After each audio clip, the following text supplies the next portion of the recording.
Audiolivro: A Arte da Guerra. Autor: Sun Tzu. Prefácio: li A Arte da Guerra pela primeira vez em 2004, quando estava em um momento simbólico de minha vida. Acabara de completar 30 anos. Naquele ano, eu voltava ao Brasil após viver alguns meses no exterior, objetivando reordenar minhas escolhas de vida. Foi um sabático precoce, necessário a um profissional que vinha colhendo sucesso em sua carreira, mas que vinha carregando consigo um excesso de funções e sobrecarga de trabalho. Esse desequilíbrio ameaçava minha capacidade criativa e não me permitia refletir adequadamente sobre importantes escolhas. Parar foi necessário para reorganizar as ideias, zerar a agenda, fazer planos e voltar a estudar assuntos fora de minha área de atuação. A obra de Sun Tzu foi um desses assuntos. Como era um momento de reflexão, planos e grandes escolhas, a leitura me influenciou bastante. Mudei a maneira de tomar decisões, de decidir os passos que daria adiante na carreira e de negociar as condições contratuais para cada novo trabalho. Mudei também a maneira de conduzir minhas atividades profissionais, ouvindo menos as pessoas que teriam a ganhar com minha fragilidade e dando mais atenção a quem teria a ganhar com minha força. Nunca me considerei uma pessoa agressiva, tampouco bom negociador. Continuo assim. Sempre que preciso tomar uma grande decisão de consumo, levo meu exército comigo, meu pai e minha amada Adriana, esses sim, bons negociadores. Mas, após a leitura de A Arte da Guerra, passei a encarar de outro modo as situações potencialmente estressantes. Isso contribuiu até para diminuir meu estresse. Certamente, outras leituras que fiz após essa contribuíram bastante para meu planejamento pessoal e de negócios, mas poucas me apresentaram uma filosofia tão direta e simples quanto os ensinamentos de Sun Tzu. A cada batalha que enfrento, não tenho como não me lembrar de alguns ensinamentos aqui aprendidos. Será a vida uma guerra? Talvez você compartilhe dessa ideia, mas eu não consigo ter uma interpretação tão dramática da vida moderna. A vida já foi permeada por verdadeiras guerras, com suas sangrentas batalhas por terras, riquezas e vidas para aumentar tanto exércitos de guerreiros quanto de escravos. Mas o mundo evoluiu, e com ele a tecnologia que nos traz conforto e produtividade. As relações de trabalho se tornaram menos desiguais, e hoje trabalhadores negociam suas condições com empregadores. Não precisamos mais plantar nosso alimento nos fundos de casa. Compramos o que precisamos para alimentar nossos filhos com o dinheiro que ganhamos trabalhando em confortáveis escritórios. Antes de sermos lançados à guerra do mercado de trabalho, somos preparados durante cerca de 18 anos, sob o amparo de cuidados pedagógicos, metodologias que respeitam as limitações da infância e os processos químicos da evolução cerebral, merendas preparadas sob a tutela de cientistas nutricionais. Sem contar que somos ainda mimados por nossos pais, o que faz com que nossa educação nos insira em uma redoma invisível, que nos ilude para a realidade.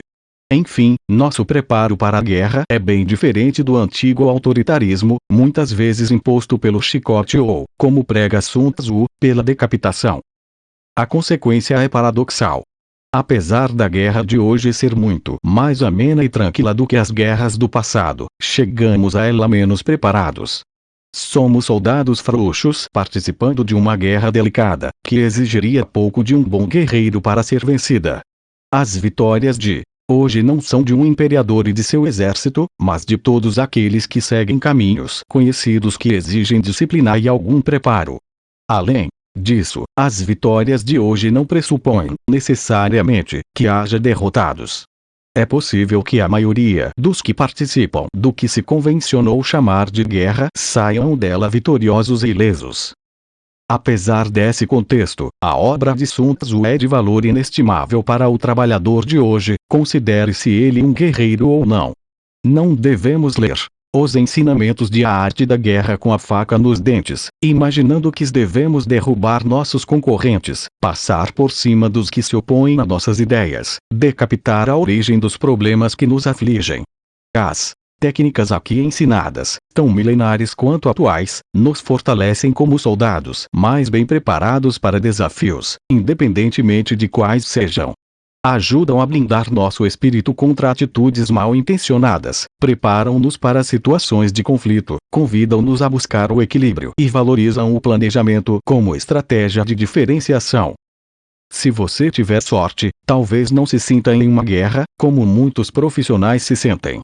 Mas, inevitavelmente, em vários momentos de sua vida você se verá diante de uma situação de negociação.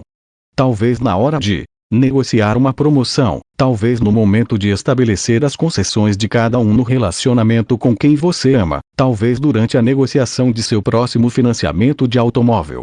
Tanto faz. Negociar vai muito além de pechinchar e espremer a outra parte para chegar mais perto do que você considera vantajoso para si mesmo. Em uma boa negociação, você sai ganhando e a outra parte não sente que saiu perdendo. Quando isso acontecer, essa outra parte estará propensa a negociar mais vezes com você, dando-lhe mais oportunidades de vencer. Mais do que um manual de guerra, a obra de Sun Tzu é um precioso compêndio de técnicas para fortalecer seu poder de negociar e vencer com o mínimo de conflitos. Para aproveitar esse compêndio, você deverá lê-lo com a mente aberta, fazendo analogias entre a realidade do período antes de Cristo e os fatos de sua vida presente. Ao longo da leitura, você se surpreenderá com a atualidade dessa teoria milenar. Sun Tzu nos indica como lidar, por exemplo, com os fenômenos de massificação, teorizando sobre a visão do exército atuando como toras. Como em um numeroso exército, para ser notado e reconhecido você deverá atingir diversas frentes simultaneamente. Ao ensinar a vencer sem a necessidade de lutar, Sun Tzu mostra como negociar sem se rebaixar ao nível de um inimigo menos preparado. A administração moderna, base para a gestão das grandes empresas da atualidade, fundamenta-se no planejamento das ações para minimizar riscos. Não era diferente na época de Sun Tzu. Na guerra, um estrategista vitorioso só abre a batalha quando seus planos indicam ser a vitória uma possibilidade. Aquele destinado ao fracasso luta antes de ter planos cuidadosos. A racionalidade também é recomendada pelo estrategista militar. Não inicie seu movimento à frente a não ser que haja uma vantagem a ser obtida incrível. Como esse manual de guerra reunia em pensamentos tão objetivos as principais bases das complexas teorias modernas. Simples e suficiente, para quem se propõe a seguir princípios. Interessante notar também a visão que Sun Tzu tem de uma vida mais rica, em que é possível vencer o outro sem destruí-lo, seguindo sua orientação de preservar o exército inimigo, conquistando por inteiro. Essa é uma das minhas teorias favoritas, que, no meu trabalho, equivale à recomendação de enriquecer honestamente, ou seja, sem empobrecer ninguém. Enfim, poderia listar inúmeras analogias que podem ser feitas ao longo da leitura deste maravilhoso texto, mas deixarei que você tire suas próprias conclusões. O soldado é você, a guerra, se assim você entende sua vida, é sua, e você tem em mãos ensinamentos preciosos que fizeram de Sun Tzu um best-seller ao longo de séculos. Seguir essas teorias provavelmente não fará de você uma pessoa mais agressiva ou menos humana, mas sim uma pessoa mais preparada para o que der e vier. Provavelmente, como bom general, isto é, consciente das oportunidades e de seus limites, você se prepare para desvencilhar-se com tamanha competência de suas situações que a vida jamais venha a se parecer com aquilo que muitos insistem em chamar de guerra diária. Viva mais feliz, mas colha mais frutos de cada escolha do dia a dia. Esta é uma lição valiosa. Gustavo Cerbasi. Desenvolvendo planos. Sun Tzu disse: a arte da guerra é de vital importância para o Estado. É uma questão de vida ou morte, dela depende o caminho para a segurança ou para a ruína. Desse modo, trata-se de assunto a ser pesquisado e que não pode, de jeito algum, ser negligenciado. A arte da guerra depende de 5 fatores constantes, que devem ser levados em conta durante a fase de deliberações, quando se tenta determinar quais são as condições que o campo oferece. São eles: lei moral, paraíso, terra, comando e método e disciplina. A lei moral é aquilo que deixa as pessoas em completa consonância com seu líder, a ponto de fazer com que o sigam a despeito da própria sobrevivência, a despeito de qualquer perigo. Paraíso quer dizer o dia e a noite, o frio e o calor, a passagem do tempo e as estações do ano. Terra corresponde a distâncias, ao grande e ao pequeno, ao perigo e à segurança, ao campo aberto e a passagens estreitas, e à aposta na vida ou na morte. O comando inclui as virtudes da sabedoria, da sinceridade, da benevolência, da coragem e do rigor. Por método e disciplina deve ser entendida a organização do exército em suas subdivisões condizentes, as gradações hierárquicas entre oficiais, a manutenção de estradas pelas quais os suprimentos chegarão às tropas e o controle dos gastos militares. Esses 5 fatores devem ser do conhecimento de todos os generais. Aquele que os conhecer bem será vitorioso. Quem não os conhecer fracassará. 7 perguntas para reflexão. 1. Entre os 2 soberanos em guerra, qual está imbuído da lei moral? 2. Entre os 2 generais em guerra, qual tem mais capacidade? 3. Para que lado pendem as vantagens que nascem do paraíso e da terra? 4. Que lado aplica com mais rigor a disciplina? 5. Qual é o exército mais forte? 6. De que lado estão os homens e oficiais mais bem treinados? 7. Qual é o exército que tem mais coerência na aplicação de punições e incentivos? A partir dessas 7 perguntas é possível predizer a vitória e a derrota. O general que escutar meus conselhos e agir de acordo com eles será o conquistador. Que ele seja mantido no poder. O general que não escutar meus conselhos ou não agir de acordo com eles sofrerá a derrota. Que ele seja destituído. Enquanto estiver refletindo sobre meus conselhos, não deixe de aproveitar quaisquer circunstâncias favoráveis que existam além independentemente das regras comuns. E, se houver tais circunstâncias favoráveis, modifique seus planos, levando-as em consideração. Táticas elementares. Toda luta é baseada em algum truque. Assim, se estamos prontos para o ataque, devemos parecer incapazes. Ao usar toda nossa força, devemos dar a impressão de inatividade. Quando estivermos próximos, é preciso que o inimigo pense que estamos longe. Quando estivermos longe, ele deverá achar que estamos próximos. Jogue algumas iscas para excitá-lo. Finja desordem e o aniquile. Se ele estiver com todos os lados blindados, esteja preparado para ele. Se ele for superior em força, use uma estratégia de evasão. Se seu oponente tiver temperamento colérico, procure irritá-lo. Finja ser fraco para que ele cresça em sua arrogância. Se ele estiver calmo, não lhe dê sossego. Se as forças dele são coesas, separe-as. Ataque-o quando ele não estiver preparado, surja quando ele menos esperar. As maquinações de guerra que levam à vitória não devem ser divulgadas de antemão. O general que vence uma batalha é o que gasta muitas horas no templo, em reflexões, antes de a batalha ser encetada. O general que perde uma batalha é aquele que não quer perder tempo em reflexões prévias. Assim, refletir muito leva à vitória e refletir pouco à derrota. E é fácil ver como a ausência de pensamento leva muito mais rapidamente à derrota. É prestando atenção nesse detalhe que consigo saber quem é o provável vencedor e o provável derrotado.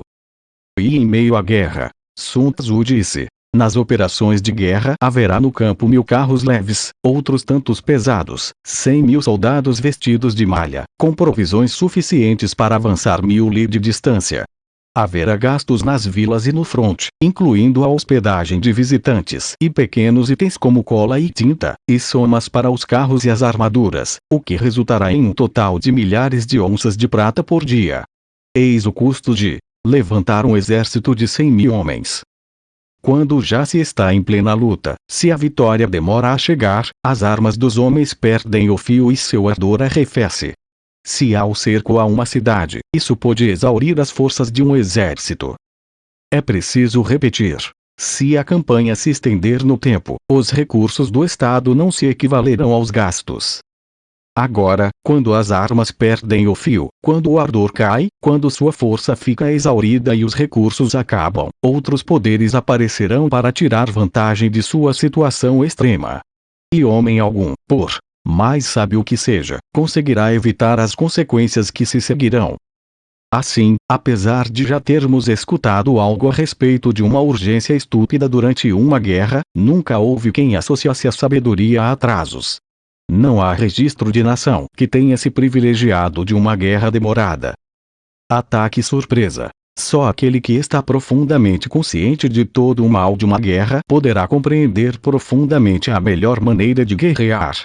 1. Militar competente não exige que lhe deem uma segunda leva de impostos, nem exige que seus vagões de suprimentos sejam abastecidos várias vezes seguidas. É preciso trazer material para a guerra, mas é preciso saber tomá-lo do inimigo. Só assim o exército terá o suficiente para cobrir suas necessidades. A falta de recursos adequados no tesouro do Estado faz com que um exército dependa de contribuições à distância. E contribuir para a manutenção de um exército à distância provoca pobreza no povo. Por outro lado, a presença de um exército provoca aumento de preços, e preços altos também provocam pobreza no povo. Mesmo depois de grande parte de sua subsistência ter sido desviada para o exército, o camponês ainda assim se verá afligido por pesados confiscos. Vivendo à custa do inimigo, com a perda da capacidade de subsistência e com a exaustão das forças, as casas do povo estarão desprovidas de tudo, e 3/10 daquilo que receberiam serão dissipados. E mais 4/10 estarão comprometidos com as despesas públicas para substituir carros quebrados, cavalos mortos, peitorais, capacetes, arcos e flechas, lanças e escudos, malhas de proteção, bois de canga e vagões pesados. Assim, um general sábio terá como meta obter provisões do inimigo. Uma carroça de provisões tiradas do inimigo corresponde a 21 de seu próprio manancial, assim como um único picu, cerca de 133 libras, de forragem do inimigo é igual a 21 que venha de seu próprio campo. Para poder matar o inimigo, os homens precisam estar cheios de raiva. E, ainda que se veja vantagem em derrotar o inimigo, é preciso haver, além disso, estímulos. Assim, na luta de carros, quando 10 ou mais carros forem tomados, os que conseguiram o primeiro devem ser recompensados. Nossas próprias bandeiras devem tremular nos carros do inimigo, e todos os carros devem ser usados juntos, sem distinção. Os soldados capturados devem ser tratados com gentileza e feitos prisioneiros. É isso que se chama usar o inimigo conquistado para aumentar a própria força. Na guerra, então, que seja a vitória o principal objetivo, e não as longas campanhas. Desse modo, pode-se entender que o líder dos exércitos é o árbitro do destino de um povo, o homem de quem depende a paz da nação ou sua exposição ao perigo. E o ataque através de estratagemas Sun Tzu disse: na implementação prática da arte da guerra, a melhor coisa a fazer é tomar todo o território inimigo, intacto e completo. Dividi-lo em partes e destruí-lo diminuirá seu lucro com a posse. Da mesma maneira, é melhor capturar um exército inteiro do que destruí-lo. Capturar um regimento, um destacamento ou uma tropa inteira é melhor do que os aniquilar. Assim sendo, lutar todas as batalhas não é um comportamento de excelência. A suprema excelência consiste em quebrar a resistência do inimigo, sem luta. Logo, a melhor forma de comandar é arruinar os planos do inimigo. A segunda melhor é impedir a integração das forças do inimigo. A terceira é lutar com o inimigo no campo de batalha. E a pior política de todas é sitiar as cidades muradas do inimigo.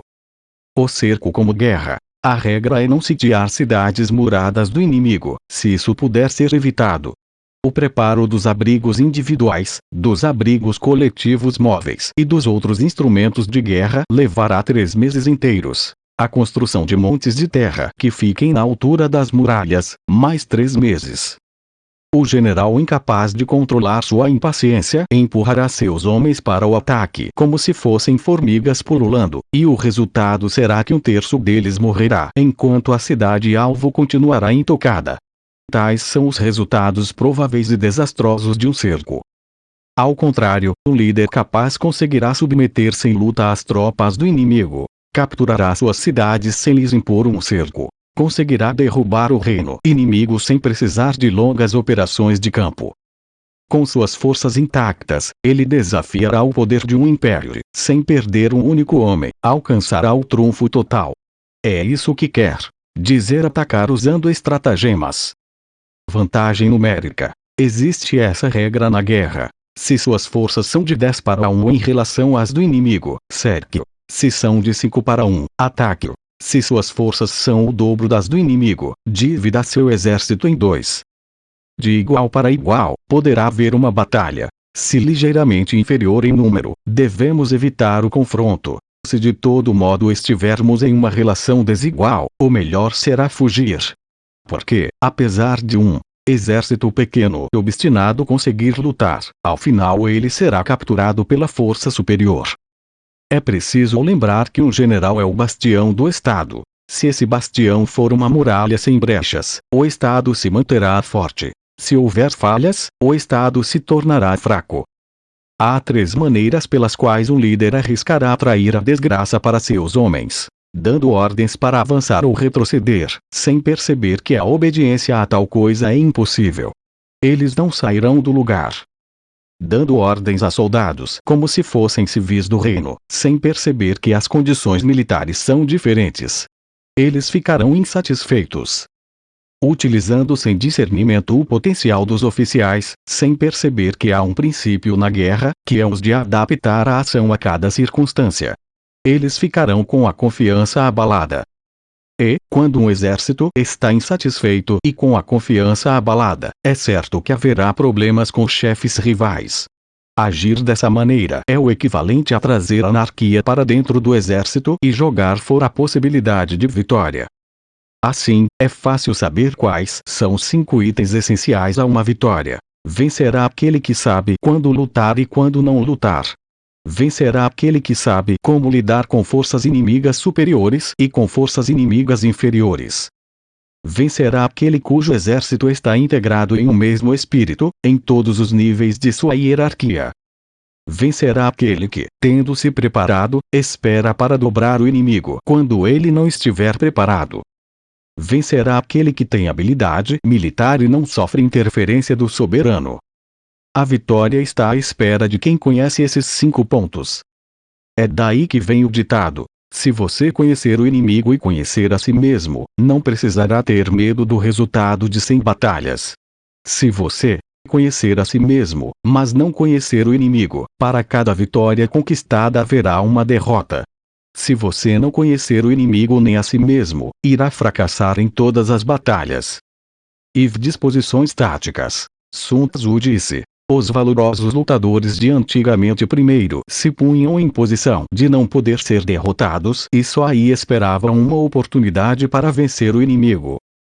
A garantia de não sermos derrotados está em nossas próprias mãos, mas a oportunidade de vitória sobre o inimigo é dada pelo próprio inimigo. Assim, o bom lutador é capaz de proteger-se contra a derrota, mas não pode tomar como certa a derrota do inimigo. Vem daí o ditado: uma pessoa pode saber do que precisa para obter uma conquista, sem ter os meios de obtê-la. Garantir-se contra derrotas implica usar táticas defensivas. Ter habilidade para derrotar o inimigo significa tomar a ofensiva. Manter-se na defensiva indica força insuficiente. Manter-se no ataque, força em excesso. Um general hábil na defesa esconde-se em recessos desconhecidos da terra. Um general bom no ataque brilha no pico mais alto do paraíso. Pois, se de um lado temos a capacidade de nos proteger, do outro temos a possibilidade de uma vitória completa.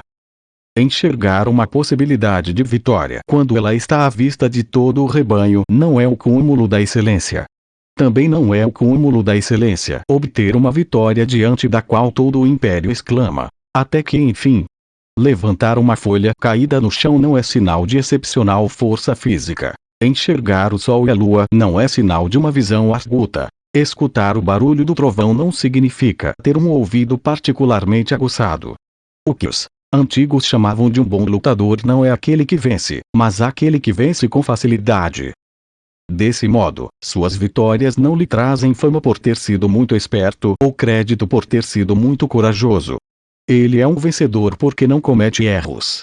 Evitar erros é o que determina a vitória, e isso quer dizer conquistar um inimigo que já está derrotado de antemão. Para evitar derrotas, Assim sendo, um lutador habilidoso põe-se em posição tal que sua derrota se torna impossível e não perde oportunidades de derrotar o inimigo. É por isso que, na guerra, um estrategista vitorioso só procura a batalha quando seus planos indicam a possibilidade de uma vitória. E é por isso que aquele destinado ao fracasso luta antes de ter planos cuidadosos, achando que a vitória pode acontecer se isso. Um líder consumado cultiva a lei moral e adota sem restrições método e disciplina. Desse modo, ele mantém em seu poder o controle sobre o sucesso. Em relação ao método da guerra, temos: primeiro, a avaliação; segundo, a estimativa quantitativa; terceiro, o cálculo; quarto, a comparação das oportunidades; quinto, a vitória. A avaliação existe no âmbito da Terra. A estimativa quantitativa está no âmbito da avaliação. O cálculo integra a estimativa quantitativa. A comparação das oportunidades está no cálculo. E a vitória está na comparação das oportunidades. Um exército vitorioso, quando comparado ao que será derrotado, é como um peso de chumbo em uma balança que tem um grão de arroz no outro prato. O vagalhão da força conquistadora se compara ao despejar de águas furiosas em um poço de águas paradas. E isso é tudo em relação às disposições táticas. Uso da energia. Sun Tzu disse: controlar uma força numerosa não é diferente, em princípio, de controlar poucos homens. É só uma questão de dividir o número total. Desse modo, lutar com um grande exército sob seu comando não é diferente de lutar com um pequeno exército. É meramente uma questão de instituir signos e sinais. Garantir que a totalidade de seus homens suportará o peso do ataque inimigo, mantendo-se incólume, depende de manobras diretas e de manobras indiretas. Que o impacto de seu exército seja como o de uma lixa passando suavemente sobre a casca de um ovo, guiado por essa ciência que estuda a fricção entre pontos fracos e pontos fortes. Seja qual for a luta, métodos diretos podem ser usados no calor de uma batalha, mas serão os métodos indiretos os necessários para garantir a vitória. Táticas indiretas, quando eficientemente aplicadas, são inexauríveis como o paraíso e a terra, infindáveis como o fluxo ininterrupto de rios e correntezas. Como o sol e a lua, elas terminam seu percurso apenas para recomeçá-lo outra vez. Assim como as 4 estações, elas vão e voltam. Não há mais que 5 notas musicais em nossas melodias, mas as combinações delas dão origem a mais músicas do que será possível ouvir durante toda uma vida só. Há 3 cores primárias, mas sua combinação produz mais tonalidades do que o olho pode ver. Só há 5 sabores básicos, mas, combinados, são mais sutis do que a capacidade de nossa boca em aprendi-los. Na guerra, não há mais que 2 métodos de ataque, o direto e o indireto. No entanto, a combinação deles é fonte de uma quantidade infinita de manobras. A cada vez um método se impondo como principal sobre o outro. É como se mover em um círculo, nunca se chega ao fim. Quem poderia exaurir as possibilidades de tais combinações? Tropas, ao se porem em marcha, são como uma torrente que tira do lugar até mesmo as pedras que estão no caminho. Decisões, ao serem tomadas, são como um mergulho preciso do falcão que o capacita a apanhar e destruir sua vítima. Assim, o bom lutador será muito rápido ao se decidir e terrível uma vez em marcha. A decisão libera a força. Energia é o que tensiona o arco. Decisão é o que solta a flecha. Em meio à confusão e ao tumulto de uma batalha, pode-se pensar que há desordem ou perceber que não há desordem nenhuma. Em meio à confusão e ao caos, a disposição das tropas pode parecer não ter pé nem cabeça e, ainda assim, elas podem estar blindadas contra a derrota. Desordem simulada é o disfarce de uma perfeita disciplina. Medo simulado é um disfarce para a coragem. Fraqueza simulada é um disfarce da força. Esconder a ordem sob o manto da desordem é uma simples questão de manejar subdivisões. Disfarçar a coragem sob o teatro da aparente timidez protege uma reserva de energia latente. Mascarar a força com a cara da fraqueza é ser eficiente em matéria de disposições táticas. Assim, aquele que é mestre em manter o inimigo intranquilo é aquele que constrói aparências enganosas, a partir das quais o inimigo é levado a agir. Ao lançar chamarizes ao inimigo, ele o induz a se movimentar sem descanso. E aí, com um corpo de homens bem escolhidos, fica à espreita de uma oportunidade. Um combatente esperto buscará o benefício de energias somadas e não exigirá muito de indivíduos isolados. Daí ser importante saber escolher os homens certos, para poder utilizar a energia conjunta deles. Quando o bom combatente utiliza a energia somada de seus lutadores, estes se parecem com toras de madeira que despencam juntas sobre o inimigo, ou com pedras rolando sobre ele. Porque é da natureza da tora ou da pedra manter-se imóvel quando está no nível do chão, mas correr no declive. Manter-se imóvel se tiver 4 quinas, mas correr solta e rápida se for redonda. Assim, a energia desenvolvida por bons combatentes é igual à energia de uma pedra sem arestas que se desprende de uma montanha a milhares de metros de altura. E isso é tudo sobre o assunto energia. Vi pontos fracos e pontos fortes. Sun Tzu disse: aquele que antecipa sua chegada ao campo de batalha e lá espera pela chegada do inimigo estará descansado para a luta. No entanto, aquele que chega atrasado ao campo de batalha terá de correr para se preparar e ficará exausto. Assim sendo, o combatente esperto imporá sua vontade ao inimigo e não permitirá que a vontade do outro lhe seja imposta. Ao lhe oferecer vantagens falsas, o combatente esperto poderá provocar a aproximação do inimigo a qualquer momento que isso for conveniente. Ao contrário, ao lhe fustigar com danos, ele poderá impedir que seu inimigo se aproxime se o momento não for apropriado. Se o inimigo estiver despreocupado, o combatente esperto poderá provocá-lo com ataques sucessivos. Se estiver cheio de suprimentos, poderá fazer com que passe fome. Se estiver quieto em seu acampamento, poderá forçá-lo a se mover. Poderá mostrar sua presença de forma pontual para que o inimigo se veja obrigado a se apressar para se defender, ou surgir em locais onde não é esperado pelo inimigo. Não há problema se o exército marchar por longas distâncias se a marcha ocorrer em um território onde o inimigo não está. Não há dúvidas quanto ao sucesso de ataques feitos contra locais que não estão sendo defendidos. A defesa estará garantida se ocupar posições que não podem ser atacadas.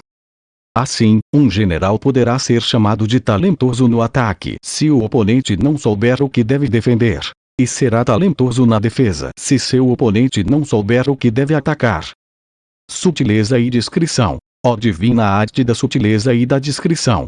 Através de ti aprendemos a ser invisíveis. Através de ti somos inaudíveis. E desse modo temos o destino do inimigo em nossas mãos.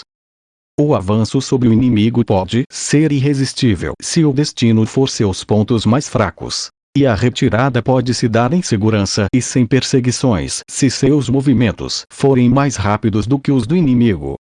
Se desejarmos a luta, o inimigo poderá ser forçado a sair e nos enfrentar, ainda que esteja em abrigo seguro no alto de uma colina ou no fundo de uma trincheira.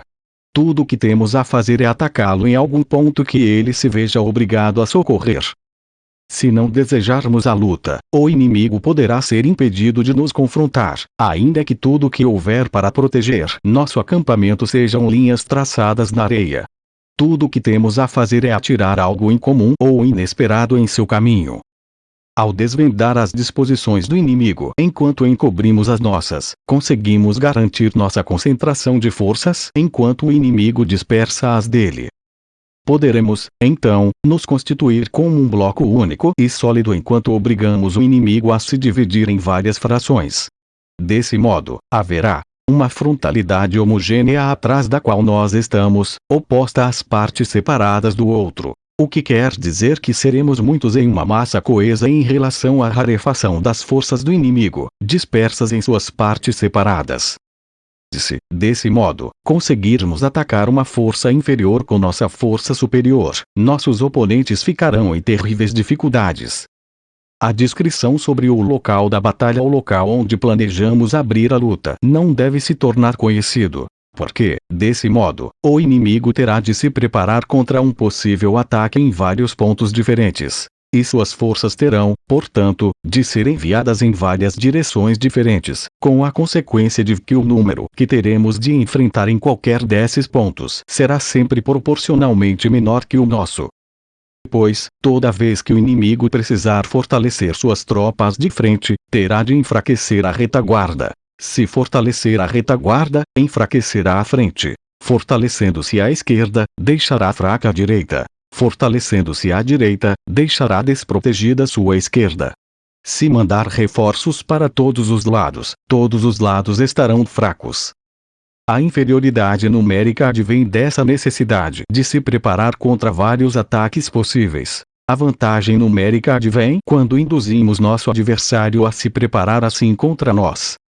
Se determinarmos o lugar e o momento da próxima batalha, poderemos nos concentrar em meio a um eixo abrangendo grandes distâncias, e nos preparar para a luta. Mas, se nem o momento nem o local nos forem conhecidos, a ala esquerda do exército será incapaz de socorrer a direita ficará igualmente incapaz de socorrer a esquerda, as linhas de frente não poderão ajudar a retaguarda, nem a retaguarda poderá dar apoio a quem está na frente. Muito pior será a situação se a parte mais avançada da armada estiver a centenas de li de distância e se mesmo a tropa mais próxima estiver separada de nós por vários li. Se essa for a situação, mesmo se, por exemplo, os soldados de Yue excederem os nossos em quantidade, essa vantagem não lhe servirá de nada na hora de obter a vitória. Direi então que podemos vencer. Quando o inimigo for mais forte em número de homens, poderemos impedi-lo de lutar. Para isso, é preciso achar uma maneira de descobrir seus planos e suas possibilidades de sucesso. Buscando os pontos fracos do inimigo, provoque-o e descubra quais são as características de seus movimentos e de sua inatividade. Force-o a se revelar para descobrir seus pontos vulneráveis. Compare cuidadosamente o exército inimigo ao seu para saber onde há excesso de força e onde ela é deficiente. Em matéria de disposições táticas, o melhor lance é escondi-las. Mantenha-as em segredo e sua força militar estará a salvo do espião mais sutil, a salvo das maquinações da mente mais arguta. O que o homem comum parece não compreender é que a vitória pode nascer desse embate de táticas, das nossas e das do inimigo. O homem comum consegue compreender a importância das táticas que empregamos durante uma conquista. O que ninguém vê é a importância da estratégia anterior, que é de onde surgem as conquistas. Não repita a tática que já lhe deu a vitória uma vez. Ao contrário, permita que seus métodos sigam a variedade infinita das circunstâncias. Táticas são fluídas.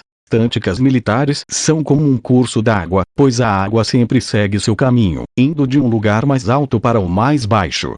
Da mesma maneira, na guerra, deixa-se o mais forte para depois, começando o ataque pelo ponto mais fraco. A água adquire a forma do leito onde corre. O soldado molda sua vitória a partir do inimigo que enfrenta. Assim, da mesma maneira que a água não mantém uma forma sempre igual, na guerra não há condições que sejam sempre iguais. Aquele que consegue modificar suas táticas a partir de cada oponente que precisa enfrentar, obtendo dessa maneira a vitória, pode ser chamado de um líder filho do paraíso. Os 5 elementos naturais, água, fogo, madeira, metal e terra, não se mostram o tempo todo da mesma forma. As 4 estações se sucedem, em sequência. Há dias mais curtos que outros. A lua tem suas épocas de brilho e de esvaecimentos.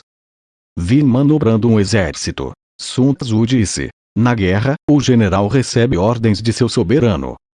Depois de reunir homens suficientes para formar um exército e concentrar suas forças, o general precisa integrar e harmonizar muitos elementos diferentes antes de marchar para o campo de batalha. Além disso, precisa estabelecer suas manobras táticas, e não há nada mais difícil. A dificuldade das manobras táticas consiste em ver claro o que é dúbio, em ver vantagem onde há desvantagem. Por exemplo, seguir uma rota longa e circular, depois de ludibriar o inimigo para afastá-lo do caminho, e então, mesmo estando em desvantagem geográfica, correr para atingir a meta antes dele. Eis o que demonstra bom conhecimento do artifício do diversionismo. Fazer tais manobras com um exército é muito vantajoso. Com uma multidão indisciplinada é muito perigoso. Se um exército inteiro se põe em marcha, com todos os equipamentos completos, buscando obter uma vantagem sobre o inimigo, o mais provável é que não o consiga por causa de atrasos.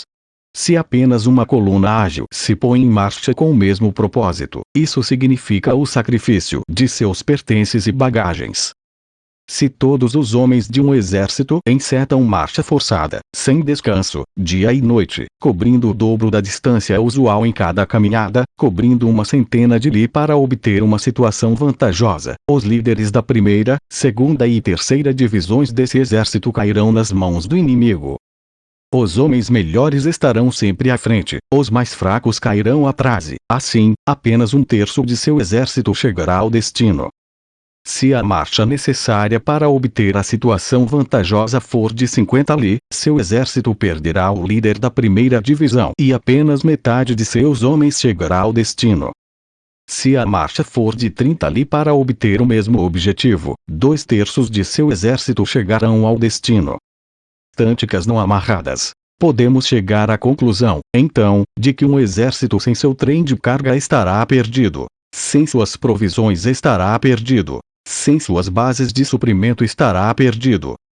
Não podemos aceitar alianças com nossos vizinhos sem saber quais são os desígnios deles. Não somos aptos a liderar a marcha de um exército a menos que estejamos familiarizados com a aparência do terreno, suas montanhas e florestas, suas armadilhas. Não podemos usar as características naturais do terreno em nosso benefício a não ser nos servindo de guias locais. Precisamos, na guerra, praticar a dissimulação para obter sucesso. E nos mover apenas quando há um benefício real a ser alcançado com tal ação. Nossa decisão de concentrar ou dividir as tropas vai depender de cada circunstância. Tenhamos a rapidez do vento, a compactação de uma floresta. Em questão de assaltos e invasões, sejamos como o fogo e, quando parados, como uma montanha. Mantenhamos nossos planos tão invisíveis e impenetráveis quanto a noite e, quando em movimento, caiamos como um relâmpago sobre o inimigo. Ao tomar de assalto uma região, devemos permitir que o butim seja dividido entre os homens. Quando capturarmos um novo território, divida-mo em lotes para o benefício dos soldados. Precisamos ponderar e deliberar antes de agir. Aquele que aprender a usar o artifício do diversionismo será um conquistador. Eis a arte de fazer manobras. Gongos, tambores, estandartes, bandeiras. O manual da administração militar diz: em um campo de batalha, a voz que formula palavras não chega muito longe, daí a necessidade de gongos e tambores. Tampouco objetos de tamanho comum podem ser vistos à distância, daí o uso de estandartes e bandeiras. Gongos e tambores, estandartes e bandeiras são os meios pelos quais os olhos e ouvidos de uma multidão podem ser direcionados a um alvo específico. É assim que essa multidão se torna um só corpo, no qual fica impossível aos muito bravos avançar sozinhos ou aos muito covardes se retirar sozinhos. Essa é a arte de lidar com uma multidão de homens. Assim sendo, em embates noturnos, é preciso fazer uso extenso de fogos de sinalização e tambores, e, em lutas diurnas, de bandeiras e estandartes, para guiar os homens através de seus ouvidos e olhos. Um exército inteiro pode se ver privado de seu ânimo. Um comandante em chefe pode se ver privado de sua presença de espírito. O ânimo do soldado estará mais agudo pela manhã. Ao meio-dia começará a falhar, e à noite é a única coisa que domina o pensamento do soldado é a vontade de voltar para o acampamento. Um general esperto, então, evitará a batalha quando os homens do inimigo estiverem com o ânimo mais elevado e atacará quando o ânimo deles estiver mais fraco e inclinado a se recolher. Essa é a arte de estudar os estados de espírito. Autodomínio e força. Com disciplina e calma, esperar o surgimento da indisciplina e do nervosismo nas tropas inimigas. Eis a arte de manter o autodomínio. Estar próximo da meta da conquista enquanto o inimigo ainda se encontra longe. Aguardar relaxadamente enquanto o inimigo faz esforços e se cansa. Manter-se bem alimentado enquanto o inimigo está faminto. Essa é a arte de administrar a própria força. Abster-se de interceptar o inimigo quando os regimentos dele demonstram perfeita ordem. Abster-se de atacar o inimigo quando ele demonstra calma e confiança. Eis a arte de estudar as circunstâncias. É um axioma militar não avançar ladeira acima nem se opor a um avanço ladeira abaixo. Não persiga um inimigo que apenas finge se retirar. Não ataque soldados cuja principal característica seja a astúcia. Não engula a isca jogada pelo inimigo. Não perturbe um exército que faz uma retirada em seu próprio território. Quando cercar um exército, deixe sempre uma saída livre. Não se deve pressionar em demasia um inimigo desesperado. Essa é a arte da guerra. Vi variações das táticas. Sun Tzu disse: na guerra, o general recebe ordem de seu soberano, reúne um exército e concentra suas forças. Para acampar, evite se posicionar em locais difíceis. Posicionamentos em encruzilhadas pedem maior coesão com os aliados. Não prolongue sua estada em posicionamentos isolados e perigosos. Quando em posicionamentos sujeitos a cerco, lance mão de estratagemas. Se seu posicionamento for desesperador, inicie a luta. Há estradas que não devem ser palmilhadas, exércitos que não devem ser atacados, cidades que não devem ser cercadas, posições que não devem ser desafiadas, ordens do soberano que não devem ser obedecidas. Táticas flexíveis. Um general que compreende profundamente a vantagem de variar suas táticas sempre saberá o que fazer com suas tropas. Um general que não compreende a vantagem de variar suas táticas poderá até estar bem familiarizado com a configuração de um terreno, mas não conseguirá transformar esse saber em benefícios práticos. O estudioso da arte da guerra que não seja versado na arte de flexibilizar planos, mesmo quando familiarizado com as 5 vantagens, fracassará em seu intento de utilizá-las para obter o melhor para seus homens. Sendo assim, de acordo com o planejamento feito por um líder esclarecido, considerar o que pode ser vantajoso ou não sempre levará em conta um contexto. Se o esforço em descobrir vantagens for feito dessa maneira, poderemos ter sucesso na maior parte de nossos planos. Por outro lado, se, quando cercados de dificuldades, estivermos atentos ao surgimento de uma oportunidade, poderemos nos livrar da desgraça. Reduza a atuação de chefes hostis, infligindo-lhes perdas constantes. Dê-lhes problemas contínuos e faça com que fiquem atarefados sem descanso. Crie situações para atraí-los, fazendo com que corram sem parar de um lugar para outro. Estar pronto vale a pena. A arte da guerra nos ensina a confiar não na possibilidade de um não enfrentamento, mas em nosso próprio preparo para qualquer enfrentamento. Não na possibilidade de que determinado inimigo não nos ataque, mas no fato de que nossas posições são inatacáveis. Há 5 defeitos perigosos que podem afetar um general. Ser descuidado, o que leva à destruição de seu exército. Ser covarde, o que leva à sua captura. Ter temperamento impetuoso, o que o faz vulnerável a insultos. Demonstrar sensibilidade exacerbada em relação à honra, o que o torna uma presa da vergonha. Exercer proteção exagerada em relação a seus homens, o que o leva a afundar em problemas e preocupações. Esses são os 5 pecados desastrosos que podem acometer um general e que são ruinosos para a condução de uma guerra. Quando ouvimos que um exército foi derrotado e seu líder morto, a causa certamente estará em um desses 5 defeitos perigosos. Que eles sejam objeto de meditação. Ixo exército em marcha. Sun Tzu disse: agora chegamos ao momento de acampar um exército e, de lá, observar sinais que vêm do inimigo. Passe rapidamente pelas montanhas, fique mais perto dos vales. Acampe sempre no alto. Um exército não deve marchar para cima para lutar. E isso é tudo sobre a guerra em montanhas. Depois de cruzar um rio, afaste-se de suas margens. Quando uma força invasora inimiga cruzar um rio em sua marcha de conquista, não avance para enfrentá-la no meio da correnteza. O melhor é deixar que todo o exército inimigo atravesse para o outro lado e só então abrir o ataque.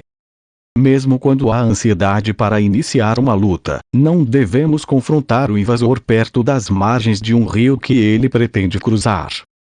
Amarre suas embarcações rio acima em relação às do inimigo e faça-o de frente para o sol. Não suba a correnteza de um rio para enfrentar o inimigo.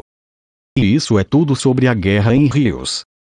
Tirando vantagem do terreno, ao cruzar terrenos pantanosos, deve haver uma única preocupação: a de fazê-lo rapidamente, sem delongas. Se for imperioso lutar em pântanos, é melhor ter a água e as vegetações baixas por perto e as árvores maiores às suas costas. E isso é tudo sobre guerra em pântanos. Em terreno seco e nivelado, estabeleça sua posição em local de fácil acesso, procurando ter aclives à direita e na retaguarda para que qualquer perigo venha de frente e a retaguarda fique em segurança. E isso é tudo a respeito de terrenos nivelados.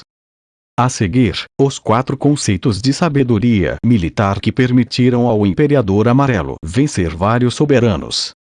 Durante batalhas e manobras, os exércitos devem preferir terrenos altos em detrimento dos baixos e locais ensolarados em detrimento dos sombreados. Se houver cuidados básicos com os homens e o acampamento estiver em terreno firme, o exército ficará livre de doenças, e isso já é o som da vitória. Quando encontrar uma colina ou banco de areia, ocupe o lado voltado para o sol e deixe a encosta na retaguarda direita. Dessa maneira, há uma dupla vantagem: os benefícios para os soldados e uma configuração natural de terreno que pode ser vantajosa. Quando, por causa de chuvas pesadas nas cabeceiras, o rio que deverá ser cruzado estiver cheio e coberto de espuma, é preciso esperar que ele baixe. Terrenos onde haja encostas íngremes com torrentes caudalosas ao fundo, precipícios naturais, passagens estreitas, bosques fechados, rachaduras no solo ou depressões encharcadas de lama devem ser abandonados o mais rápido possível, ou nem sequer considerados. Enquanto tentamos manter distância de tais locais, é preciso atrair o inimigo para lá. Enquanto tentamos manter tais locais de dificuldade sempre à nossa frente, é preciso deixar que o inimigo os tenha retaguarda. Emboscadas e espiões. Se houver, nos arredores do acampamento, um terreno com ondulações naturais, um lago com plantas aquáticas, uma bacia profunda coberta de vegetação ou um bosque com arbustos densos, será preciso palmilhá-lo com muito cuidado. Porque é esse tipo de lugar que esconde emboscadas ou espiões à espreita de seus homens. Quando o inimigo está bem perto, à vista, mas continua quieto, é porque está seguro sobre a força da posição que ocupa. Quando ele faz muito barulho e tenta provocar o início da batalha, é porque quer que o outro lado avance primeiro. Se o acampamento dele é de fácil acesso, tal atitude demonstra a possibilidade de uma armadilha. O movimento das árvores de uma floresta sinaliza o avanço do inimigo. O surgimento de proteções cravadas em meio ao capim alto sinaliza que o inimigo deseja nossa inquietude. O levantar do voo de aves é sinal de emboscada sendo armada. Animais assustados indicam que um ataque súbito é iminente. Quando há colunas de poeira formando nuvens altas, é sinal de que há carros avançando. Quando a nuvem de poeira é baixa, mas se espalha por uma área extensa, é sinal de que a infantaria está avançando. Quando há pouca poeira em várias direções, é sinal de que equipes foram enviadas para a coleta de lenha. Nuvens estáveis de poeira significam que o exército inimigo está armando seu acampamento. O eco longínquo de vozes em tom conciliador, ao mesmo tempo que se percebe uma movimentação crescente do inimigo, é sinal de que seu avanço é iminente. Linguajar mais violento e sinais de movimentação para frente, com a aparência de um ataque, podem ser sinal de retirada. Inteligência do exército. Quando se vê que há carros leves que tomam posição nas laterais, é sinal de que o inimigo está entrando em formação para a luta. Propostas de paz que não venham acompanhadas de documento de compromisso indicam uma armadilha. Quando se vê em correrias de um lugar para outro, é sinal de que o momento crítico chegou. Quando se vê que algumas unidades do inimigo avançam, enquanto outras recuam, é sinal de que ele arma um engodo. Quando os soldados do inimigo são vistos apoiados em suas espadas, é porque estão quase desmaiando de fome. Se as equipes enviadas para pegar água bebem no próprio local, antes de encetar a volta, é porque o exército inimigo esgotou sua reserva de água potável. Se o inimigo se apercebe de uma vantagem ao seu alcance e não se esforça para obtê-la, é porque seus soldados estão exaustos. Se for possível ver aves concentradas em determinado ponto, é sinal de que não há ninguém por lá. Vociferações durante demonstram nervosismo do inimigo. Sinais significativos. Se a inteligência do seu exército descobriu que há ânimos exaltados no acampamento inimigo, isso é sinal de que a autoridade do comandante em chefe está enfraquecida. Se for possível ver estandartes e bandeiras que mudam sem parar de posição, é porque há uma rebelião. Se os relatórios indicam que os oficiais estão zangados, é porque os homens estão exaustos. Quando um exército inimigo alimenta os cavalos com cereais e mata os bois para obter carne, quando os soldados não penduram de volta suas panelas sobre as fogueiras, no aguardo da próxima refeição, isso é sinal de que vão lutar até a morte. A visão de grupos pequenos cochichando entre si ou falando em voz baixa aponta para uma insatisfação entre soldados e oficiais. Premiações muito frequentes significam que o inimigo está quase sem recursos. Punições muito frequentes significam que ele está sob grande tensão. Dar início a uma carga de ataque com grande ímpeto e logo depois se recolher em demonstrações de medo significa a suprema falta de inteligência.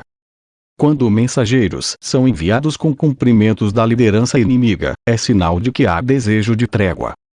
Se as tropas inimigas iniciam a marcha para frente com grande energia, mas param a pouca distância das suas e lá ficam por longo tempo sem começar a batalha nem executar uma retirada, a situação exige grande atenção e reflexão. Se suas tropas não são mais numerosas do que as do inimigo, isso é um dado determinante. Quer dizer que nenhum ataque direto deverá ser empreendido. O que há para fazer nessa situação é simplesmente manter a concentração de todas as forças disponíveis, ficar de olho no inimigo e pedir reforços. Aquele que não exercita o pensamento e subestima seus oponentes arrisca se a ser capturado por eles. Se seus soldados forem punidos antes de terem a oportunidade de desenvolver um sentimento de lealdade ao líder, não se mostrarão submissos. E, sem se mostrarem submissos, serão praticamente inúteis como soldados. Se depois que seus soldados desenvolveram lealdade ao líder não receberem punição nenhuma, também se tornarão inúteis. Assim, soldados devem ser tratados primeiro com humanidade, mas sem deixar de ser controlados por uma disciplina férrea. Esse é um dos caminhos seguros que levam à vitória. Se durante o treinamento dos soldados todas as ordens forem obedecidas normalmente, o exército terá boa disciplina. Se um general demonstrar confiança em seus homens, sem deixar de averiguar que suas ordens sejam cumpridas, todos se beneficiarão. Classificação de terreno. Sun Tzu disse: podemos classificar o terreno de uma batalha em 6 tipos. Terreno acessível, terreno emaranhado, terreno de temporização, passagens estreitas, aclives altos e íngremes e posições muito afastadas do inimigo. Acessível. Terreno que pode ser atravessado sem dificuldade tanto na ida quanto na volta. Em relação a terrenos desse tipo, o importante é ocupar, antes do inimigo, as partes mais altas e mais ensolaradas e garantir as linhas de suprimentos. Dessa maneira é possível lutar com vantagem. Emaranhado. Terreno que, uma vez abandonado, é difícil de ser retomado. É possível, a partir de uma posição em terreno desse tipo, avançar contra um inimigo não preparado e derrotá-lo. Mas, se o inimigo estiver preparado e não nos for possível derrotá-lo, voltar à posição inicial será impossível e o desastre se seguirá. Temporização. Quando a posição-alvo tem determinadas características que fazem com que nenhum dos lados se beneficie por iniciar o ataque. Quando a tal situação, mesmo se o inimigo nos jogar uma isca atraente, é aconselhável não só não ir em frente, mas, ao contrário, fazer uma retirada, o que incitará o inimigo a atacar. Assim, quando parte do exército dele já estiver em movimento, poderemos armar nosso ataque com vantagem.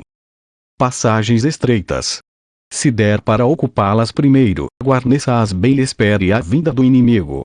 Se o inimigo tomar a dianteira e ocupar a passagem, não o persiga caso a passagem esteja bem fortificada. Só o faça se estiver fracamente guarnecida. Aclives. Devemos ocupar pontos elevados e ensolarados e esperar o inimigo. Se o inimigo ocupar esses pontos antes, não o siga, mas arme uma retirada para induzi-lo a uma perseguição que o afastará desses pontos. Afastamento. Se seus homens estiverem muito longe do inimigo e a força dos dois exércitos for equivalente, não será fácil provocar uma batalha e a luta poderá lhe trazer desvantagem. São esses os 6 tipos de terrenos. O general responsável deve estudá-los muito bem. Calamidades que nascem de erros. Qualquer exército está vulnerável a 6 tipos de calamidades que não advêm de causas naturais, mas de erros do comandante. São eles: debandada, insubordinação, colapso, ruína, desorganização e aniquilamento. Quando 2 exércitos se veem em confronto, com todas as condições em equivalência, mas um deles é 10 vezes maior que o outro, o resultado é a debandada daquele que está em desvantagem. Quando os soldados de um exército são muito fortes e seus oficiais muito fracos, o resultado é a insubordinação. Quando os oficiais são muito fortes e os soldados muito fracos, o resultado é o colapso. Quando os oficiais superiores de um exército estão zangados ou são insubordinados, e quando em face do inimigo o enfrentam de forma independente, a partir das próprias ideias ou de um sentimento de ressentimento, e antes que o comandante possa dizer se há ou não um posicionamento adequado à luta, o resultado é a ruína. Quando o general é fraco e sem autoridade, quando suas ordens não são claras e bem entendidas, quando seus oficiais e homens não têm a seu encargo obrigações constantes e diárias, e quando as fileiras se formam aleatoriamente, o resultado é uma grande desorganização. Quando o general, incapaz de avaliar a força do inimigo, permite que uma força inferior lute com uma superior, ou designa um destacamento fraco para enfrentar um poderoso, e se ele se esquece de colocar seus melhores soldados nas linhas de frente, o resultado é o aniquilamento. Essas são as 6 maneiras de cortejar a derrota e precisam ser cuidadosamente estudadas pelo general no comando ativo e serviço. Testes de um bom comando. A formação natural do território é o melhor aliado de um soldado, mas a capacidade de bem avaliar o adversário, de exercer o controle sobre as forças que levam à vitória, de fazer cálculos astutos sobre dificuldades, perigos e distâncias, eis o teste de um grande general. Aquele que souber fazer tais coisas e, ao lutar, puser em prática tudo aquilo que sabe, irá vencer as batalhas. Aquele que não souber será seguramente derrotado. Se a batalha tem grande possibilidade de resultar em vitória, deve-se lutar, ainda que o soberano o proíba. Se a batalha prometer algo diferente da vitória, não se deve lutar, ainda que o soberano o exija. O general que parte para o ataque sem pensar na fama e faz a retirada sem temer a desgraça, o general que tem como único pensamento proteger seu país e prestar bons serviços a seu soberano é uma joia do reino. Pense em seus soldados como seus filhos, e eles irão segui-lo para onde for. Cuide deles como se fossem filhos amados, e eles ficarão a seu lado até mesmo na morte. Se, contudo, o líder for indulgente demais ou inapto na observância de sua autoridade, bondoso, mas incapaz de fazer com que suas ordens sejam cumpridas, e não conseguir, além de tudo, apaziguar desavenças, então os seus soldados serão crianças mimadas e inúteis para qualquer propósito prático. Se soubermos que nossos homens estão em condições de ataque, mas não soubermos da eventual vulnerabilidade do inimigo a esse ataque, teremos apenas metade das possibilidades de vitória. Se soubermos que o inimigo está vulnerável a um ataque de nossas tropas, mas não soubermos das condições de nossos homens para exercer esse ataque, teremos apenas metade das possibilidades de vitória. Se soubermos que o inimigo está vulnerável a um ataque de nossas tropas e que nossos homens estão em condições de executar esse ataque, mas não soubermos da natureza do terreno em que se dará essa luta, teremos apenas metade das possibilidades de vitória. Sabendo disso, o soldado experiente, uma vez iniciada a sua ação, nunca fica desnorteado. Uma vez deixando para trás seu acampamento, não permite que uma surpresa o perca. Então é por isso que existe o ditado: se você conhecer o inimigo e conhecer a si mesmo, sua vitória será certa. Se conhecer o paraíso e a terra, sua vitória será total.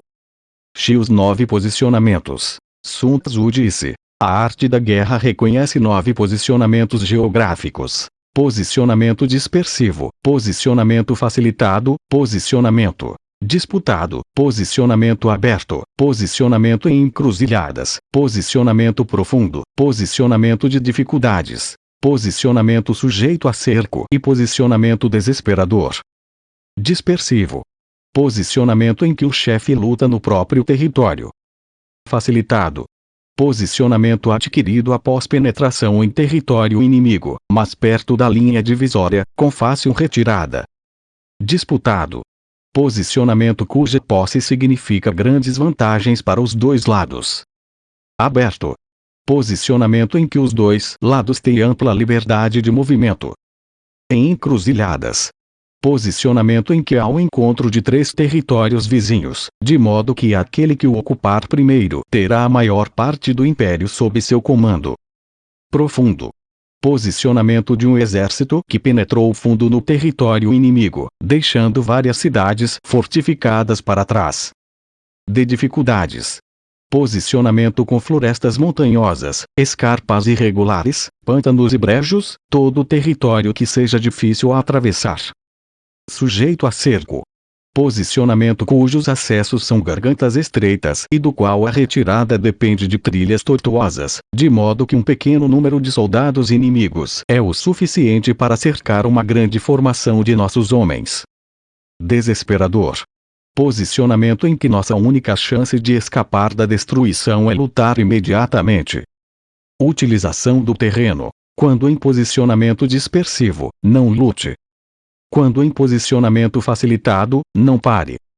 Quando em posicionamento disputado, não ataque.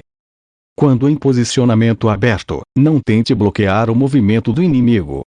Quando em posicionamento em encruzilhadas, aproxime-se de seus aliados.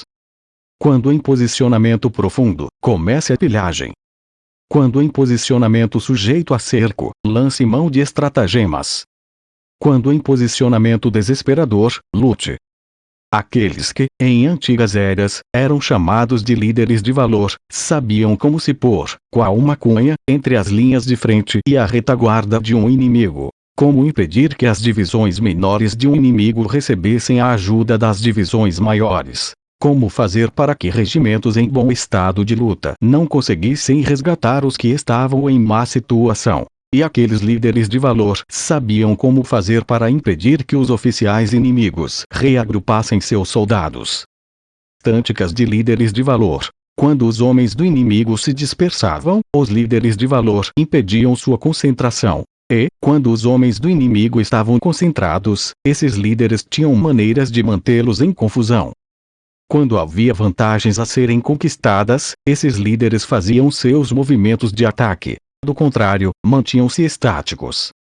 Se me perguntassem o que fazer frente a uma massa compacta de inimigos formados de maneira concatenada e prestes a iniciar o movimento de ataque, eu diria: comece por tomar alguma coisa que tenha muito valor para ele, e ele se mostrará mais flexível. A rapidez é a própria essência da guerra.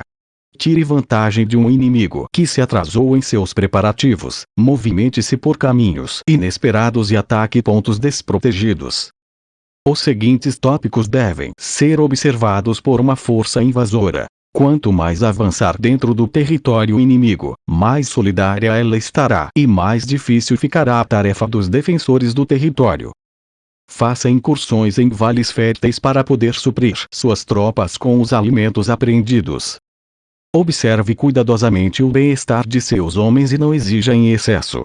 Concentre sua energia, acumule sua força. Mantenha sua tropa em movimento e arquitete planos surpreendentes. Ponha seus soldados em posicionamentos sem saída, e eles preferirão a morte à fuga. Tanto os oficiais quanto os homens darão tudo de si. Quando as tropas lutam duramente, soldados em posicionamentos desesperadores perdem o senso do perigo. Mesmo sem ter local de refúgio, eles se manterão firmes. Mesmo no coração de um país hostil, os soldados se mostrarão em uma frente unida e obstinada. Mesmo sem possibilidades de socorro, lutarão duramente. Assim, sem esperar o recebimento de ordens, os soldados estarão constantemente em alerta e atentos. sem esperar que lhes peçam, farão a vontade do líder. Sem punições, serão fiéis. Sem haver troca de palavras, pode-se confiar neles. Proíba-os de procurar sinais do além e livre a tropa de indecisões supersticiosas. Desse modo, até que a morte sobrevenha, nenhuma calamidade que se pareça com uma predestinação do destino precisará ser temida. Se nossos soldados não carregam o peso do dinheiro em seus bolsos, não é por repulsa à riqueza. Se a vida deles não é excepcionalmente longa, não é porque não tenham inclinação para a longevidade. No dia em que são mandados para a batalha, seus soldados podem chorar, os que estão de pé molharão suas malhas com as lágrimas, os que estão deitados molharão as faces. Mas uma vez levados para o fronte demonstrarão a mesma coragem de qualquer um de nossos heróis. Tânticas de Shuai-Jan. Um bom especialista em tânticas pode ser comparado a Shuai-Jan, a cobra nativa das montanhas Shanxi. Quem atingir sua cabeça será atacado por sua cauda. Quem atingir sua cauda será atacado por sua cabeça. Quem atingir o meio de seu corpo será atacado tanto pela cabeça quanto pela cauda. Se me perguntarem se um exército pode imitar uma Shuai-Jan, eu responderei que sim. Pois os homens de Wu e os homens de Wei são inimigos e, mesmo assim, se ao cruzar um rio estiverem em um mesmo barco e houver uma tempestade, uns e outros se aproximarão e se ajudarão como uma mão ajuda a outra. Desse modo, não será suficiente para manter a coesão das tropas, prender firmemente os cavalos ou enterrar na areia as rodas dos carros. Coragem e discrição. Há uma regra para facilitar a administração de um exército, que é estabelecer um padrão de coragem a ser atingido por todos, indiscriminadamente. Mas como tirar o melhor dos fracos e dos fortes é uma questão que envolve saber usar as circunstâncias de cada posicionamento. Assim, um general habilidoso conduz seu exército como se guiasse um único homem, aos poucos, pela mão. É da natureza da função de um general ser calado, assim, garantir a discrição. Deve ser honrado e justo, assim, garantir a ordem. Deve ser capaz de enganar seus oficiais e homens através de relatórios falsos e falsas aparências para mantê-los em total ignorância. Alterando seus arranjos e disposições e mudando seus planos, ele faz com que o inimigo não consiga um conhecimento preciso de quais serão seus movimentos. Ao mudar de lugar um acampamento, ao usar estradas tortuosas e indiretas, ele impede que o inimigo se antecipe a seus propósitos. Perante um momento crítico, o líder de um exército deve agir como alguém que subiu em um telhado e chutou a escada atrás de si. E primeiro fará incursões profundas com seus homens no território hostil antes de mostrar a eles as cartas que tem na mão. Ele queima seus navios e quebra suas panelas. Como um pastor conduzindo um rebanho de ovelhas, ele conduz seus homens para cá e para lá, e ninguém sabe para onde vai. Ser o mestre de seu rebanho e levá-lo para onde está o perigo, assim pode ser definido o trabalho de um general. As diferentes medidas a tomar a partir de cada um dos 9 posicionamentos possíveis, a rapidez em tânticas defensivas e agressivas, e as leis fundamentais da natureza humana, eis o que realmente precisa ser estudado. Ao invadir um território hostil, o básico a saber é que todas as incursões profundas provocam coesão nas tropas invasoras, e as incursões superficiais provocam dispersão. Em território estrangeiro, deixar um país para trás e entrar com seu exército em território estrangeiro significa pôr-se em posicionamento crítico. Quando há meios de comunicação e contato por todos os lados, o posicionamento é de encruzilhadas.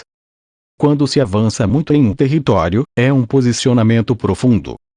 Quando a incursão é superficial, é um posicionamento facilitado. Quando o inimigo tem forças consistentes à sua retaguarda e à sua frente há apenas passagens estreitas, é um posicionamento sujeito a cerco. Quando não há onde obter refúgio, é um posicionamento desesperador. Assim, em posicionamento dispersivo, devo inspirar meus homens para que mantenham a coerência de propósitos. Em posicionamento facilitado, devo garantir que haja uma ligação direta entre todos os meus regimentos. Em posicionamento disputado, devo apressar as tropas de retaguarda. Em posicionamento aberto, devo manter minha atenção na defesa. Em Encruzilhadas, preciso consolidar minhas alianças. Em posicionamento profundo, devo assegurar um fluxo contínuo de suprimentos. Em terrenos difíceis, devo manter a pressão na caminhada. Em posicionamentos sujeitos a cerco, devo impedir qualquer possibilidade de retirada. Em posicionamentos desesperadores, devo declarar aos meus soldados a inutilidade em tentar salvar sua vida. Pois é da disposição de um soldado oferecer resistência obstinada quando cercado, lutar duramente quando sem possibilidade de receber ajuda e obedecer prontamente quando em perigo. Não podemos aceitar alianças com príncipes vizinhos até termos certeza de seus desígnios. Não estamos aptos a liderar um exército em marcha a menos que estejamos familiarizados com os aspectos do território, montanhas e florestas, cascatas e precipícios, pântanos e lagos. Não poderemos nós aproveitar das vantagens naturais de um terreno a menos que tenhamos guias locais para nosso uso. Princípios de importância. Ignorar qualquer um dos seguintes princípios não é digno de um príncipe da guerra. Quando um príncipe da guerra atacar um estado poderoso, sua destreza de líder se tornará visível ao impedir que o inimigo concentre suas forças.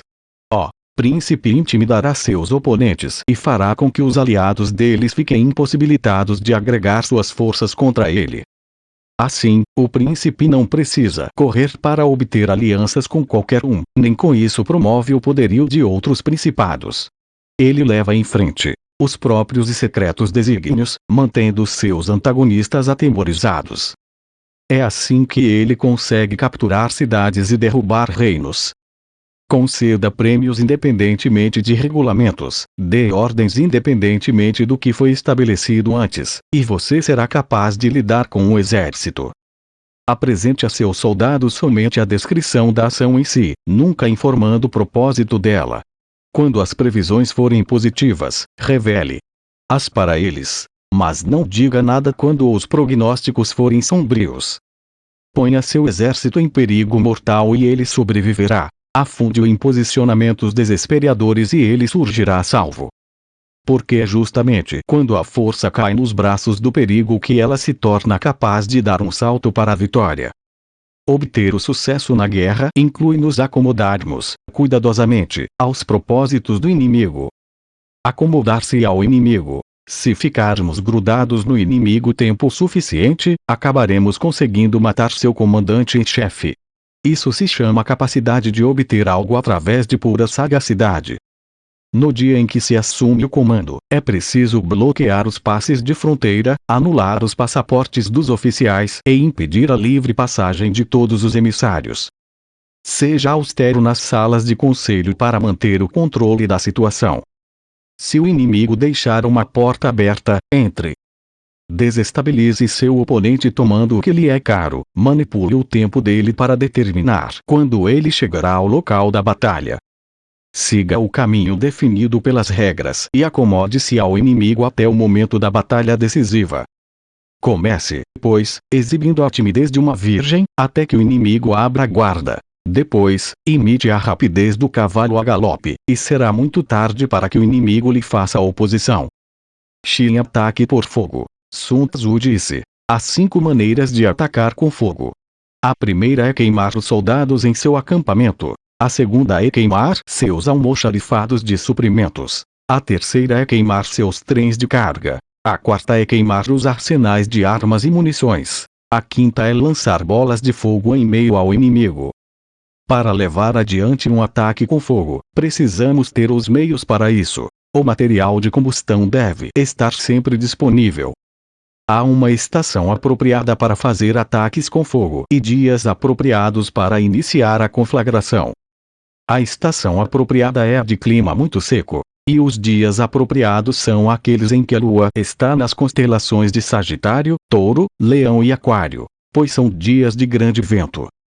Em um ataque com fogo, precisamos estar preparados para enfrentar 5 desenvolvimentos possíveis de nossas ações. Quando o fogo se alastrar no acampamento inimigo, responda imediatamente com um ataque do lado de fora. Se houver a eclosão de um incêndio, mas os soldados do inimigo se mantiverem quietos, fique quieto também. Quando a força das chamas estiver em seu ápice, inicie o ataque, caso isso seja possível. Do contrário, fique onde está. Se puder fazer um ataque com fogo sem entrar nele, não espere que ele se espalhe. Ao contrário, escolha logo um momento favorável. Quando iniciar um incêndio, mantenha-se fora da direção do vento. Não ataque contra o vento. O vento que se levanta durante o dia dura bastante, mas a brisa noturna arrefece logo. O uso do fogo e da água em qualquer exército, os 5 desenvolvimentos referentes ao ataque com fogo precisam ser conhecidos. Os movimentos das estrelas calculados e os dias apropriados devem ser observados.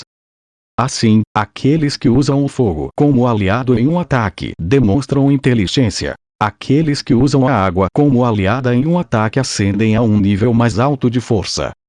Por meio da água, um inimigo pode ser interceptado, mas não será destituído de todos os seus bens. Infeliz será o destino daquele que tentar vencer suas batalhas e ser bem-sucedido em seus ataques, mas que não cultiva o espírito empreendedor, criador, porque o resultado será a perda de tempo e a estagnação geral. Daí vem o ditado: um governante esclarecido estabelece planos com grande antecedência. Um bom general cultiva e faz crescer seus recursos. Não comece a se movimentar a não ser que haja uma vantagem a ser obtida. Não utilize suas tropas em batalhas a não ser que haja algo a ser ganho. Não lute, a não ser que seu posicionamento seja crítico. Nenhum governante deve pôr suas tropas em campo simplesmente para gratificar seu bom humor.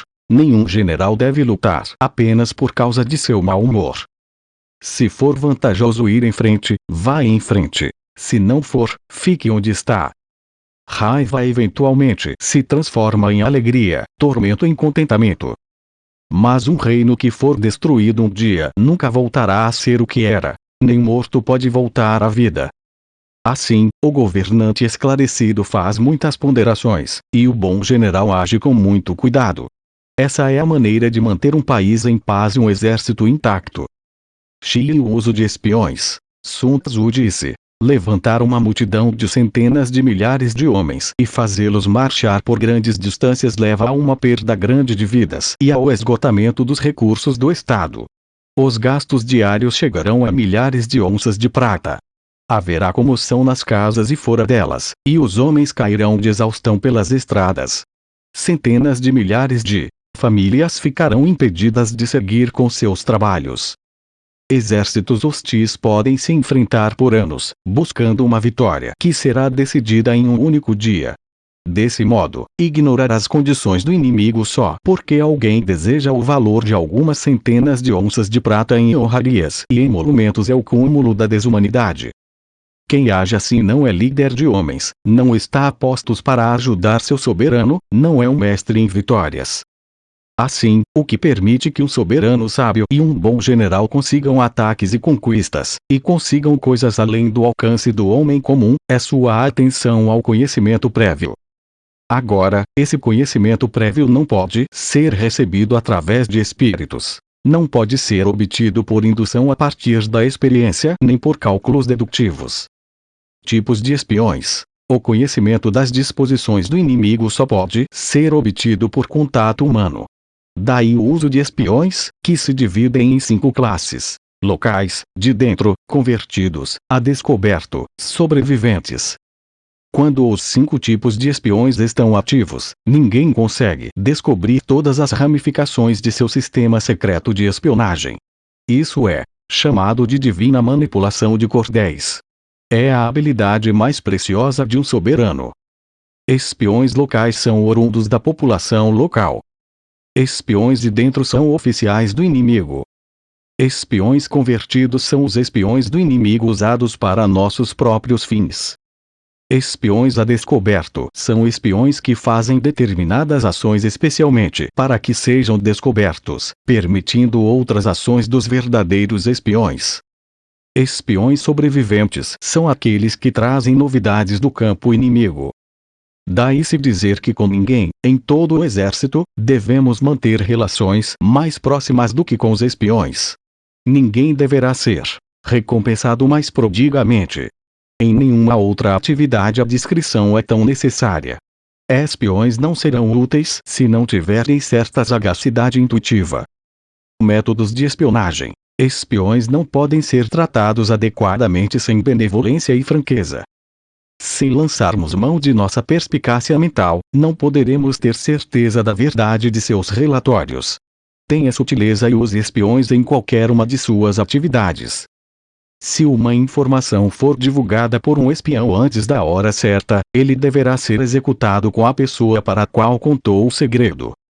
Seja qual for o assunto, esmagar um exército, atacar uma cidade ou assassinar um indivíduo, o começo de tudo será sempre descobrir o nome dos assistentes, ajudantes de ordem, porteiros e sentinelas da pessoa no poder. Os espiões do inimigo que se infiltraram em nosso campo devem ser detectados, corrompidos com propinas, levados para longe e instalados com todo conforto. Dessa maneira, eles se tornarão espiões convertidos e estarão disponíveis para nosso serviço. Será através da informação trazida pelos espiões convertidos que cooptaremos e empregaremos espiões oriundos da população local e espiões de dentro do oficialato do inimigo. Será também a partir da informação obtida pelos espiões do inimigo convertidos a nosso uso que poderemos formar os espiões a descoberto, aqueles que carregarão falsos indícios ao inimigo, de propósito. E, por fim, será a partir dessa informação que poderemos ter espiões sobreviventes a serem usados em operações pontuais. A finalidade e a meta da espionagem. A finalidade da espionagem em todas as 5 categorias é conhecer o inimigo, e esse conhecimento só pode vir, em um primeiro momento, do espião do inimigo convertido a nosso uso. Assim sendo, é essencial que um espião convertido seja tratado com grande prodigalidade. Em tempos idos, a ascensão da dinastia Yin se deu graças a Yi, que serviu sob o comando de Xia. Da mesma maneira, a ascensão da dinastia Shou deveu-se a Luria, que serviu sob o comando de Yin. Desse modo, somente o governante esclarecido e o general sábio farão o melhor uso da inteligência militar no que se refere à espionagem, obtendo grandes resultados. Espiões constituem um dos elementos mais importantes da guerra, porque deles depende em grande escala a capacidade de ação de um exército.